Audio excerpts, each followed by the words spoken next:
ये कहानी है लीसा नामी लड़की की, जिसके घर एक दिन किसी आदमी ने घुसकर उसकी मॉम को बुरी तरह काट कर मार डाला। लीसा ने अपने आप को छुपाकर तो बचा लिया, लेकिन उस दिन के बाद से वो डरी सहमी रहने लगी। लीसा के डैड ने जिससे दोबारा शादी की, ये नहीं लीसा की स्टेप मदर, उनका भी रवैया लीसा से कुछ अच्छा नहीं था। हाँ, अलबत्ता उसकी बेटी यानी लीसा की स्टेप सिस्टर उसके साथ काफी अच्छी थी, पर लीसा अपनी स्टेप सिस्टर से भी घुल मिल नहीं पाई। लीसा ने ज्यादा टाइम अपना कब्रिस्तान में बिताना शुरू कर दिया, जहाँ उसकी मॉम की कब्र थी। वो यहाँ एक जवान लड़की की कब्र पर बैठकर उससे अपने दुख बांटा करती थी, जो लड़का काफी पहले मर गया था। जब वो जिंदा था तब वो एक म्यूजिशियन हुआ करता था। इस लड़के को जिस लड़की से प्यार हुआ उसने इसे धोखा दे दिया, जिसके गम में वो इसी कब्रिस्तान में आकर बैठा हुआ था कि रात में तूफान में चमकने वाली ग्रीन कलर की बिजली उस पर गिर जाती है और ऐसे वो मर जाता है। इतने सालों में लीसा ही वो पहली लड़की थी जो उसके ग्रेव पर आकर उससे बातें करती थी। दिखाया जाता है कि आज लीसा ने अपनी सिस्टर के साथ एक पार्टी में जाना था। लीसा जब तैयार हो रही होती है तो उसकी बहन उससे कहती है कि तुम मेरे टैनिंग बेड में जाकर अपने आप को थोड़ा टैन कर लो, अपनी बॉडी को थोड़ा डार्क कर लो। उसकी बात मानकर लीसा चाहती तो है, लेकिन इस बेड में थोड़ी खराबी थी। लीसा को इस बेड में लेटने पे करंट लगता है। अलबत्ता वो फिर भी पार्टी में चली जाती है, जहाँ उसकी बहन तो अपने फ्रेंड्स के साथ बिजी हो गई थी और लीसा यहाँ बेचारी अकेली। यहाँ एक लड़का शरारत में उसके जूस में कुछ मिला देता है और फिर उसके साथ बदतमीजी करने की कोशिश करता है। तब लीसा उसे बचकर वहाँ से भाग आती है। अपने साथ होने वाले इस वाक़ये से वो बहुत ज्यादा दुखी थी। वो इस लड़के की कब्र पर बैठी हुई दुख में कहती है कि काश तुम मेरे पास होते। ये कहकर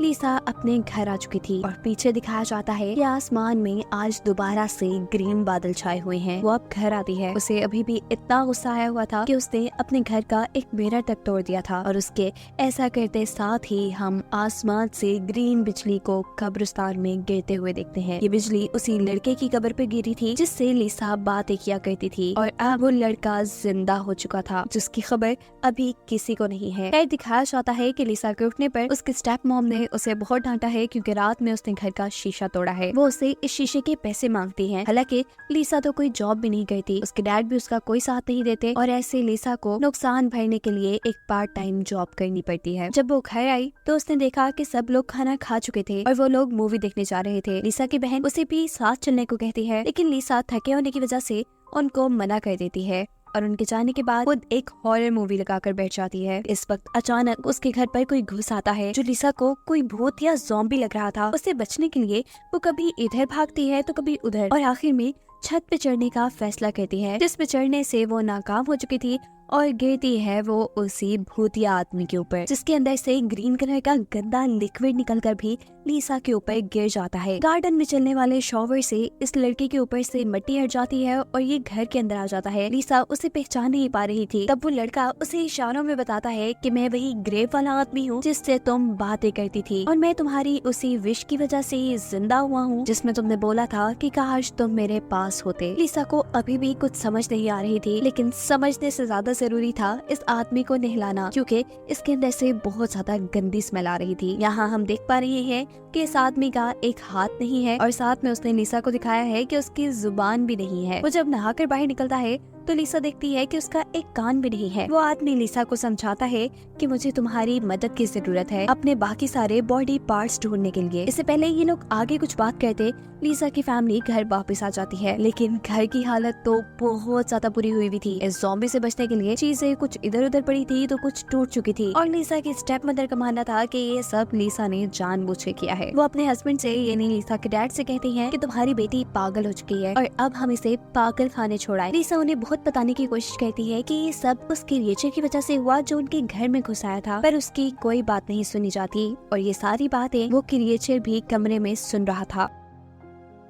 जिसके बाद लीसा बेचारी रोते रोते सो जाती है और वो क्रिएचर लीसा की कबर्ड पे सो जाता है। सुबह होने पर वो क्रिएचर खुद ही लीसा को एक ड्रेस देता है, जिसे पहनकर वो काफी कॉन्फिडेंस के साथ आज कॉलेज आई थी, क्योंकि आज पहली मर्तबा उसे फील हो रहा था वो अकेली नहीं है, उसका भी कोई साथी इस दुनिया में है। यहाँ वो लड़का जो लीसा को पसंद किया करता था वो भी लीसा से बात करने की कोशिश करता है, लेकिन इस जगह लीसा की बहन आकर उस लड़के को लीसा से दूर कर देती है, क्योंकि उसका मानना है कि ये लड़का लीसा के लिए अच्छा नहीं है। खैर, अब सीन कट होकर अगले दिन हमें दिखाया जाता है कि जब लीसा की मॉम खाना खा रही थी तो उस टाइम गुस्से में वो क्रिएचर लीसा की मॉम के खाने में एक कीड़ा डाल देता है, क्योंकि उसे लीसा की मॉम बिल्कुल नहीं पसंद आई थी। वो लीसा के ऊपर हर वक्त कोई ना कोई जुल्म करती रहती थी। इस कीड़े को देखकर इस औरत को लगता है कि ये सारी भी लीसा की ही शरारत है और अब वो ये फैसला कर लेती है कि अगर वो कोई पहला काम करेंगी तो वो लीसा को पागल खाने छोड़ कर आने का करेंगी। हालांकि उन्हें तो आज एक कॉन्फ्रेंस में जाना था, पर वो सब कैंसिल कर देती हैं लीसा को पागल खाने छोड़ने के लिए। वो जब लीसा को लेने के लिए उसके कमरे में आती हैं और उसे बुरा भला कहना शुरू करती हैं, तो तभी वो क्रिएचर ऊपर से कोई चीज मारते हुए इस औरत को जान से मार देता है। लीसा ये देखकर घबरा जाती है, पर उसे ज्यादा दुख नहीं हुआ क्योंकि उसे तो ये औरत पहले से ही पसंद नहीं थी। ये क्रिएचर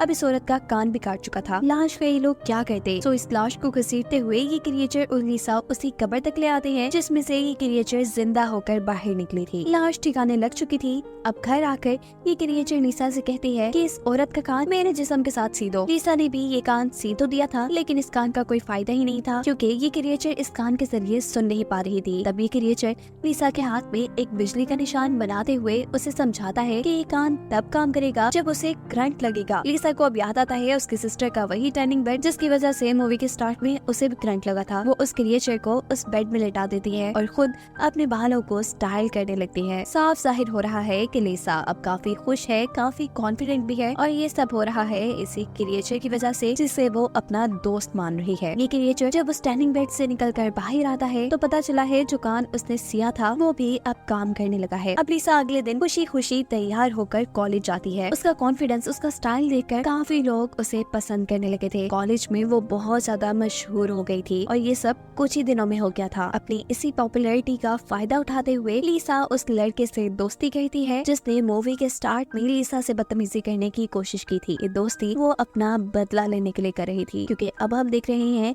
कि लीसा इस लड़के को उस कब्रिस्तान में ला चुकी है जहाँ पर पहले से ही वो क्रिएचर मौजूद है। ये क्रिएचर बड़ी ही बेदर्दी से इस लड़के का हाथ पकड़कर काट लेता है। उसने ऐसा इसलिए किया क्योंकि उसके अपने पास एक हाथ नहीं था। उसका हाथ लेने के बाद वो लड़का मर जाता है। ये लोग उसे इसी कब्रिस्तान में दफना कर घर वापस आते हैं। पहले की तरह ही लीसा इस हाथ को इस क्रिएचर के बाजू के साथ सी देती है, जिसके बाद क्रिएचर करंट लेने के लिए टैनिंग बेड में लेटती है और उसका ये हाथ भी किसी आम इंसान के हाथ की तरह काम करने लग जाता है। हाथ ठीक हो जाने के बाद ये लड़का लीसा के लिए पियानो बजाता है क्योंकि ये बात तो हम जानते ही हैं कि वो पिछली जिंदगी में एक म्यूजिशियन था। लीसा इस सब से बहुत ज्यादा खुश थी। आहिस्ता आहिस्ता ये लोग अच्छे दोस्त भी बन चुके थे और काफी करीब भी आ चुके थे। लीसा इस चीज से बहुत खुश थी, जबकि दूसरी तरफ उसके घर वाले बहुत ज्यादा परेशान थे क्योंकि उसकी मॉम का काफी दिन से कुछ पता नहीं था। पहले तो उसके डैड और उसकी बहन को लगता था कि उसकी मॉम एक कॉन्फ्रेंस में गई है, लेकिन जब काफी दिन वो वहाँ से नहीं लौटी और इन लोगों ने पता करवाया तो मालूम हुआ कि वो तो उस कॉन्फ्रेंस में गई ही नहीं। लीसा के डैड अब इस सारी बात की खबर पुलिस को कर चुके थे और इस चीज ने लीसा को भी परेशान कर दिया था। वो इस लड़के से कहती है कि हमने 2 मर्डर किए हैं, तुम तो एक क्रिएचर हो, तुम्हें कौन पकड़ेगा और मुझे पुलिस छोड़ेगी नहीं। आज नहीं तो कल मुझे पुलिस पकड़ लेगी और कुछ दिनों बाद शायद मुझे फांसी भी हो जाए। वो लड़की से कहती है पर मैं मरने से पहले अपनी एक तो ख्वाहिश पूरी करना चाहती हूँ, जिसमें से एक थी कि मैं अपना एक दिन अपने फ्रेंड के साथ गुजारना चाहती हूँ। यही सोचते हुए वो अपने कॉलेज आती है तो वहाँ जाकर उसे पता चला है कि उसका फ्रेंड आज आया ही नहीं। साथ ही उसके दूसरे क्लास वालों के भी मरने की खबर यहाँ फैल चुकी है, यानी उसी लड़के के मरने की खबर जिसे लीसा और उस क्रिएचर ने मारा था, जिसकी इन्वेस्टिगेशन करने के लिए पुलिस भी कॉलेज आई थी। काफी सारे लोगों को शक लीसा पे था क्योंकि आखिरी पार्टी में इस लड़के ने लीसा के ड्रिंक में कुछ मिलाया भी था और इसके साथ बदतमीजी करने की भी कोशिश की थी। इसीलिए काफी लोगों को शक था कि उसके मरने के पीछे लीसा का ही हाथ होगा, लेकिन पुलिस को इन्वेस्टिगेशन करने पर कोई सुराग नहीं मिलता और ऐसे लीसा बच जाती है। दूसरी तरफ दिखाया जा रहा है कि वो क्रिएचर भी अब घर से बाहर निकल गई है। एक आदमी को डरा डरू कर उसने उसके कपड़े ले लिए हैं और दूसरे आदमी को डरा कर वो उसकी कार ले चुका था। वो दुनिया की अब खुली हवाओं का मजा लेना चाहता था। वो ऐसे ही सड़कों पे घूम रहा था कि उसे सड़क पर ही लीसा मिल जाती है जो अपने फ्रेंड के घर जाना चाह रही थी। ये क्रिएचर लीसा को अपनी कार में बिठाकर उसके फ्रेंड के घर ले आता है। यहाँ आने पर उसे पता चला था कि उसकी बहन भी उसके फ्रेंड के घर पे ही थी, जो देख लीसा को काफी गुस्सा आ जाता है और लीसा का बदला लेने के लिए अब ये क्रिएचर लीसा के दोस्त के ऊपर ही हमला कर देता है। वो उसके जिस्म के हिस्सों को काटते हुए उसे मार चुका था और अब वो लीसा की बहन पे भी हमला करने वाला था, लेकिन लीसा उसे रोक देती है। जिसके बाद ये क्रिएचर अपनी कार लेकर यहाँ से चला गया और लीसा अपनी बहन को लेकर अपने फ्रेंड के घर से निकल आई। उस क्रिएचर का पीछा करते करते लीसा भी अब कब्रिस्तान में आ चुकी थी। जहाँ आते ही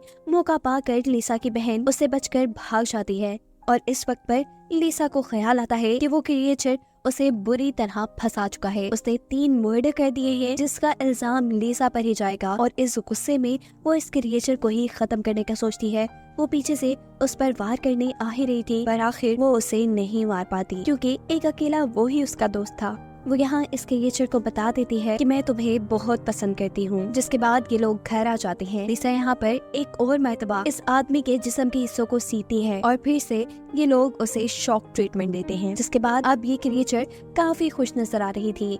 उसने एक रिंग पहना कर लिसा से शादी भी कर ली थी। इसी रात में पता चलता है कि लिसा को पकड़ने के लिए घर पर पुलिस आ चुकी है, लेकिन लिसा जेल नहीं जाना चाहती। वो हमेशा इस क्रिएचर के साथ रहना चाहती थी और इसका सिर्फ एक ही रास्ता था कि लिसा भी मर जाए। अपने आप को मारने के लिए लिसा टैनिंग पेड के अंदर जाकर उसकी हीट को फुल कर देती है और ऐसे कुछ ही देर में जलकर मर जाती है। कहानी के आखिरी सीन में दिखाया जाता है कि लिसा के डैड और उसकी सिस्टर उसकी ग्रेव पर प्रे करने आए हुए थे। जहाँ लिसा की सिस्टर नोटिस करती है कि उसकी ग्रेव पे लिखा है बिलव्ड वाइफ। वो लोग तो यहीं से चले जाते हैं और यहीं हमें वो क्रिएचर एक बेंच पे दिखाई जाती है जो कि एक किताब पढ़ रही थी, पर शुरू में तो उसके पास जुबान नहीं थी और लिसा ने तो किसी की भी जुबान उसके साथ जोड़ी नहीं थी। इसका मतलब है कि खुद ही इस क्रिएचर ने किसी को मारकर उसकी जुबान ले ली थी, जिसके बाद अब वो एक पूरा इंसान बन गया था। दिखाया जाता है कि गोद में उसने लिसा को लिटाया हुआ है, यानी उसने लिसा को भी जिंदा करवा लिया था और ये दोनों अब ये लाइफ एक साथ गुजारने वाले थे। और यही सब दिखाते हुए